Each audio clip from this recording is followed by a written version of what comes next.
திருநெல்வேலி மக்கள் உங்கள் அனைவருக்கும் என்னுடைய வணக்கம். வணக்கம் வணக்கம் வணக்கம் வணக்கம். எல்லாரும் எப்படி இருக்கீங்க?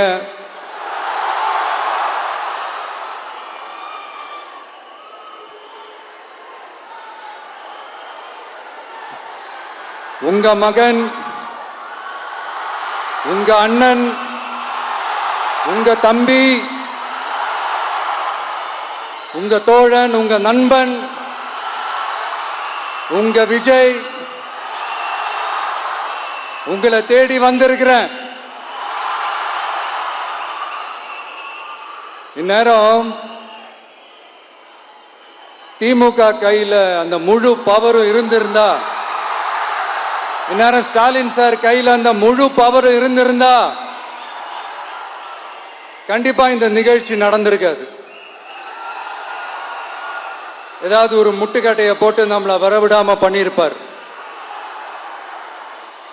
ஆனா இப்பதான் அவர் ஒரு அதிகாரம் இல்லாத ஒரு முதல்வரா அப்படியே இருக்காருல்ல, ஒரு கேர்டேக்கர் கவர்மெண்ட் சொல்லுவாங்க இந்த பீரியட. அப்படி இருக்கிறதுனாலயோ என்னமோ கொஞ்சம் ஈஸியா வர முடிஞ்சதுன்னு நினைக்கிறேன். அது மாதிரி இந்த திமுக கவர்மெண்ட் நமக்கு எவ்வளவு பிரச்சனைகள், எவ்வளவு நெருக்கடிகள், எவ்வளவு அவதூறுகள், அவங்களையும் தாண்டி இன்னும் சில பேர் இன்னும் நிறைய அவதூறுகள் எல்லாமே பரப்புனாங்க.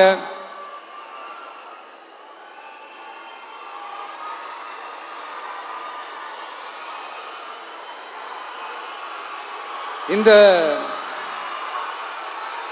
திமுக கூட்டணிக்கும் பாஜக கூட்டணியுமே இவங்க ரெண்டு பேருமே வெளியில வேணா தனித்தனியா இருப்பாங்க, ஆனா உள்ளுக்குள்ள இவங்க ரெண்டு பேருமே ஒண்ணுதான். இவங்க ரெண்டு பேருக்குமே ஒரே நோக்கம்தான். அது என்ன நோக்கம் தெரியுமா? உங்களுக்காக நல்லது செய்ய, உங்களுக்காக உழைக்க, உங்களோட கூடவே நிக்க இந்த விஜய் வந்துடக்கூடாது. அதுதான் அவங்களுடைய அந்த நோக்கமே. ஏன்னா இந்த விஜய் வந்ததிலிருந்து அவங்க நிறைய இந்த ஊழல்லாம் செஞ்சுக்கிட்டு இருந்தாங்கல்ல, ஒரு லிஸ்ட் போட்டு சொன்னல, அதெல்லாம் அவங்களால செய்ய முடியாம போச்சு. எல்லாத்துலயும் மண்ணு விழுந்துருச்சு. அதனால சம கோபத்தில் இருக்கிறாங்க என் மேல. அதே மாதிரி அடுத்து ஆட்சிக்கு வர முடியாத ஒரு சூழ்நிலைய மக்களே நீங்களே ஆல்ரெடி உருவாக்கிட்டீங்க. இந்த கூட்டணி கணக்கு, அந்த கணக்கு, இந்த கணக்கு எதுவுமே எடுபடல. இந்த அரித்மேட்டிக் கணக்கு, மேத்தமேட்டிக்ஸ் கணக்கு எல்லாமே மண்ணுக்குள்ள புதைச்சிட்டீங்க. அப்புறம் இந்த கொள்ளையடிச்சு வச்சிருக்கிற இந்த பணத்தை எல்லாம் வச்சு கல்லாப்பட்டி கூட்டணின்னு ஒண்ணு சேர்த்து வச்சிருந்தாரு. அது எல்லாமே இப்ப கலகலத்து போய் நிக்குது. டாப் தனியா, பாட்டம் தனியா, ரீப்பர் தனியா, ஜாயிண்ட் தனியா, அப்படி நிக்குது தனித்தனியா. எல்லாமே அப்படியே ஒட்ட வச்சுக்கிட்டு இருக்கிறாரு.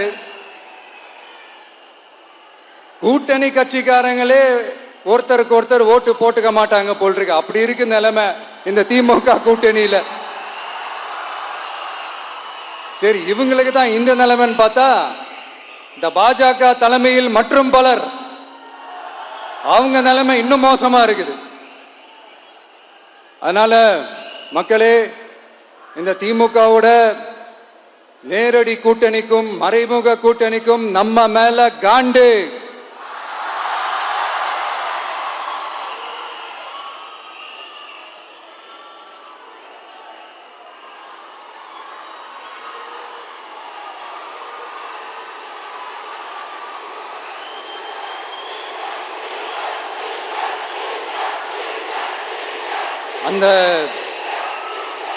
அந்த காண்டுக்கு ஒரு காரணம் என்ன தெரியுமா? அவங்க வீட்டிலேயே, அவங்க குடும்பத்திலேயே விசில் சத்தம் பலமா கேக்குதான்.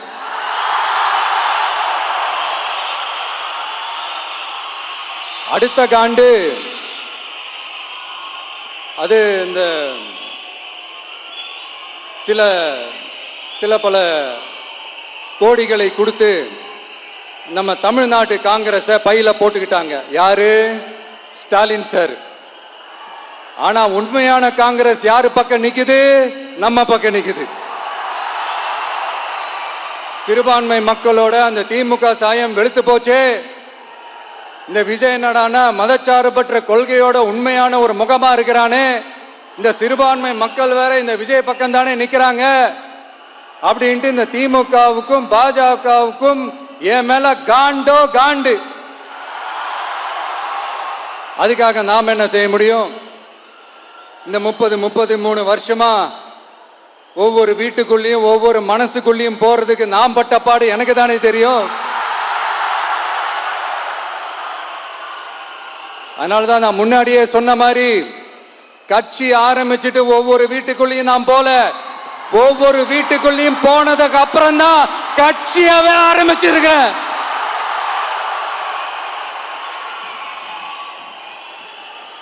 இது இந்த அரசியல் இரசியல் எல்லாத்தையும் தாண்டி இருக்கிற ஒரு உறவு. கட்சி கிட்சி எல்லாத்தையும் தாண்டி இருக்கிற ஒரு உறவு. இது ஒரு பூர்வ ஜென்ம பந்தம். இது சும்மா இந்த அரசியல் ஆதாயம் தேடுறவங்களுக்குலாம் இது என்னன்னே புரியாது. இது மற்றவங்களுக்கு வேணா எலெக்ஷன். ஆனா இந்த விஜய் கூட நிக்கிறவங்களுக்கும் இது ஒரு இமோஷன்.